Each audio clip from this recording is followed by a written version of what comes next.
Hi, my name is Michael Ruhlman. We're going to be talking about grilling today. Grilling is one of my favorite ways of cooking. When I was in kitchens, I always got thrown in the grill station for some reason. I don't know, guys gravitate toward grills and fire and flames, and there's something really fun about cooking over live flames. It really involves you, engages you in the cooking process, and that's why I love it.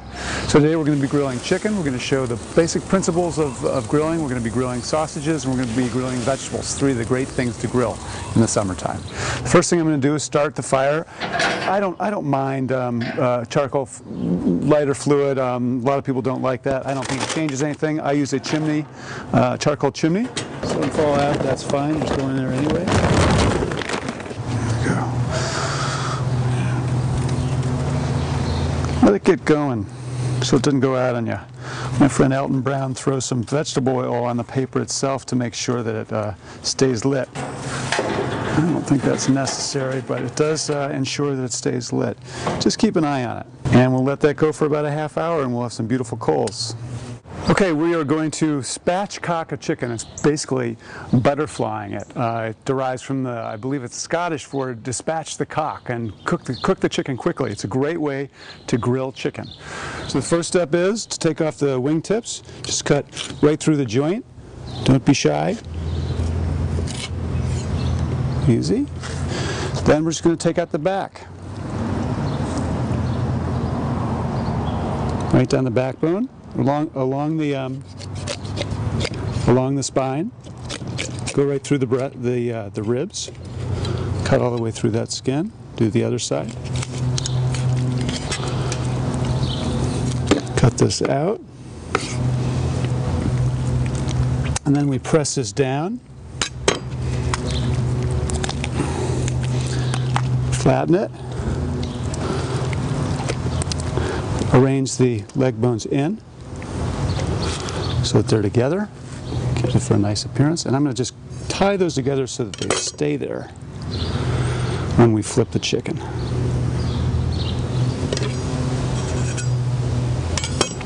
And that's your spatchcock chicken. Then we're going to season it with salt. Now get a nice crust of salt on there. This is how much salt you want. You want to be able to see the salt. Salt will help the skin become very crisp and give it a good, nice, crispy, delicious skin. Now it's ready to go on the grill. All right, this is good to go. It's been going for about 30 minutes. You can see the flames. It's very hot. We've got good coals here. So I'm just going to dump it out into the grill.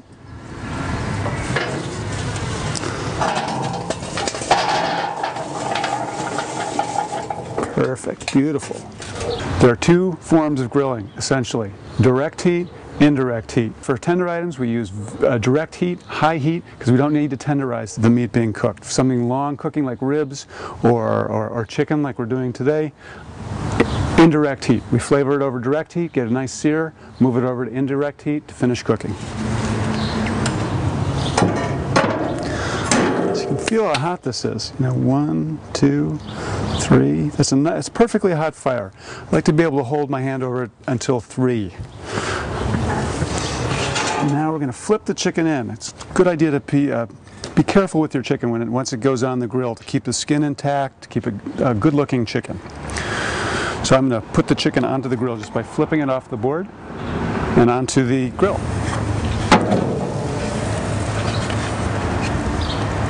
Let it cook like that. Be careful of the chicken. It'll be quiet and unassuming and gentle for the first few minutes, and then it'll start rendering its fat, and you can be in danger of huge flare-ups, which you don't want. That sears the meat, it gets carbon on them, it doesn't taste very good. So be careful when you're grilling chicken over direct flames. Salt here.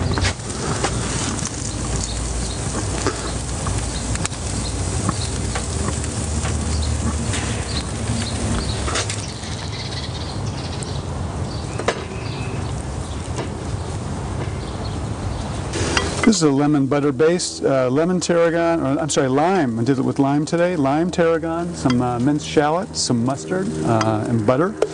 All kept emulsified so it's nice and creamy and sticks to the chicken. Just keeping it warm now while I wait for the chicken to cook. We're going to cook the chicken a little bit and put the base on at the second half of the cooking. It's flaring up a little bit, so it's not quite ready on this side, so I'm going to just close the grill, which should cut off the flame, but keep the heat. Okay, this should be ready to flip now. Hopefully I can do it elegantly. So you got a nice, delicious golden sear. That's flavor.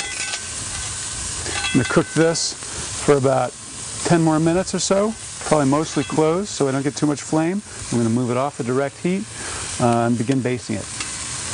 All right, so we've got a nice sear on both sides. We're just going to move it off the direct heat. We don't want it to get overcooked on the underside here. We're going to finish it on indirect heat. Just slide it gently to the side. We'll start putting a little bit of this baste on. Get some nice flavor going. You know, so we're going to close it. It's going to be about 400 degrees in here, so it's like a really hot oven. So it's going to cook great. All right, I think it's time to baste the chicken again. When you can't see the butter anymore, it's good to baste. This is flavor. Flavor and fat. Fat helps not only the flavor, but it helps the chicken to cook more evenly. Fat conducts heat really well. Okay, now we're going to get the sausage grilling. We've spatchcocked the chicken. We've got the asparagus. We've got to toss that with oil and put garlic on it and salt it. And we've got these beautiful sausages, these chicken, basil, garlic, tomato sausages that I made. The great thing about sausages is you don't have to do anything to them. Just put them on the grill, cook them right. That's all you got to do, and they're fabulous.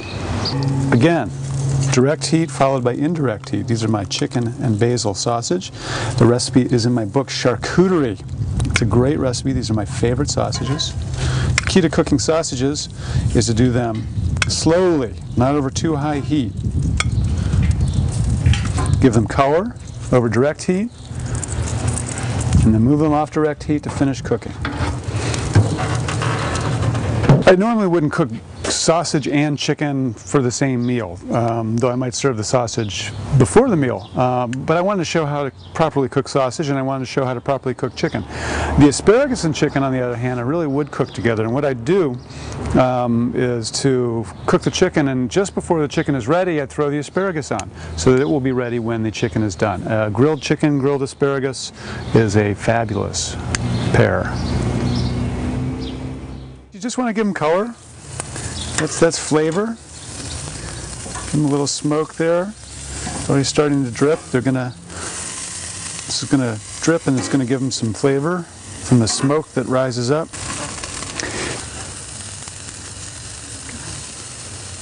There's really only one surefire way to cook a sausage perfectly, and that is to know its temperature inside.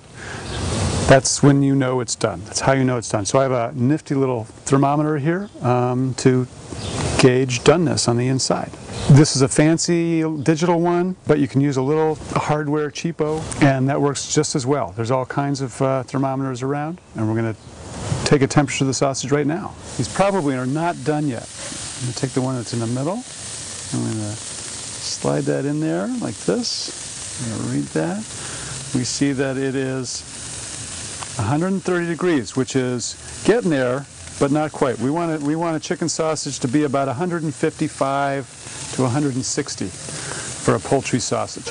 Now, these are starting to flame up here, so again, I'm going to move these off direct heat. We're going to put these up here, and we're going to finish cooking them. I'm going to check these sausages again to see if they're done. Again, we want them to be about 150, 160. We're there. We know they're done. 165 for poultry is good. They're going to keep going up. These look so good. These are going to be snacks.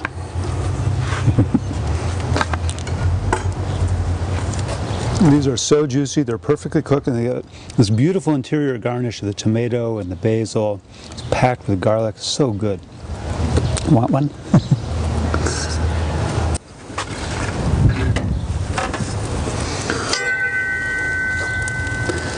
Carefully, you want to do this carefully so that you keep the chicken intact. You don't want to tear the skin or anything like that.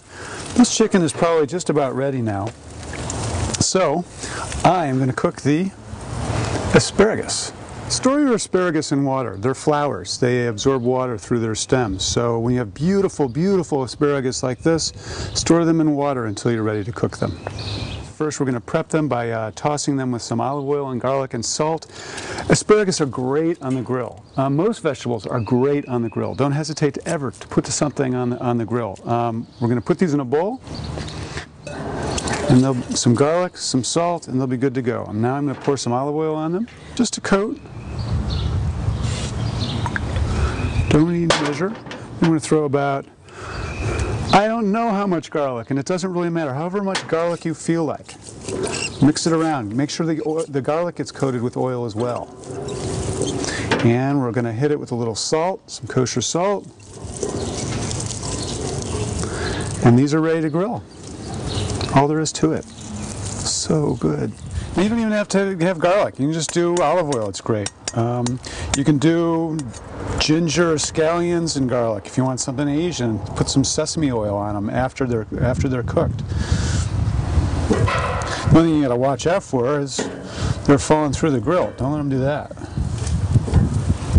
And basically, you know, these fresh asparagus, they're good to eat raw. So you just need to heat them through. You want some of that grill color on them.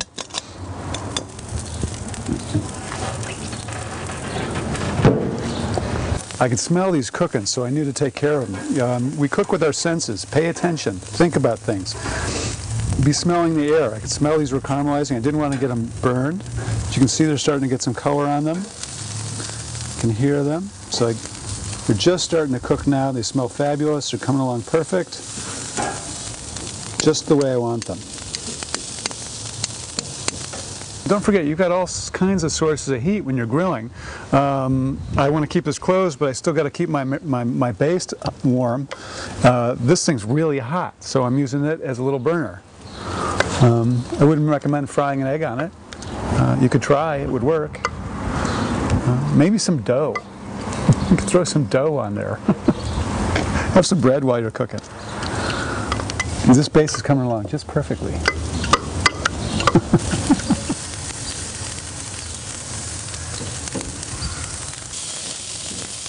Gorgeous. In fact, it's so gorgeous. I'm going to taste one just to make sure. Good like that. I want to cook the garlic a little bit more, make this a little bit more tender. So good. Grilling's so easy. Grilling is just sort of immediate flavor. Immediate flavor. Flavor. Taste. Taste. This comes off the grill. And it's ready to cut. Let it sit for a little bit to rest before cutting it. Keeps the juices in. I know this chicken's done because I've cooked 1,000 of them, and I know when they're done. It's been on there an hour. It's like being in an oven for, an hour at 450 degrees. But you can also look in. You can see underneath in the below there. You can see if it's really pink underneath, then it wouldn't be done. See, just these should be very loose. The wing joints should be very loose. Take the string off. And then just slice along where it joins.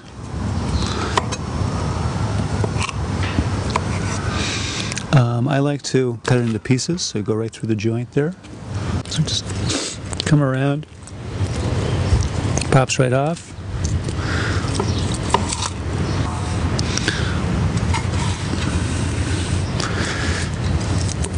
Don and I always eat the wings while we're cooking the rest of the dinner. Cook's treat. And what I like to do, instead of cutting through the bone, is to take the breast off the bone. It's just a little more elegant way to serve it. And you've got 6 gorgeous pieces and 2 snacks for the cooks.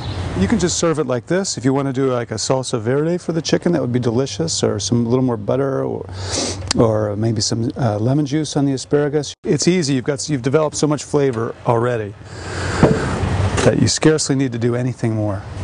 That's really all there is to grilling. That's the entirety of grilling right there. You've got Direct heat for intense searing and flavor. Indirect heat for a long, slow smoke roasting, more flavor and tenderizing what you're cooking. When you're cooking sausages, pay attention to the inside, not just the outside. Grilling's easy, it's fun, it's the original form of cooking. I encourage it always, even in the wintertime. Cook more, cook often, life is better when we cook for ourselves.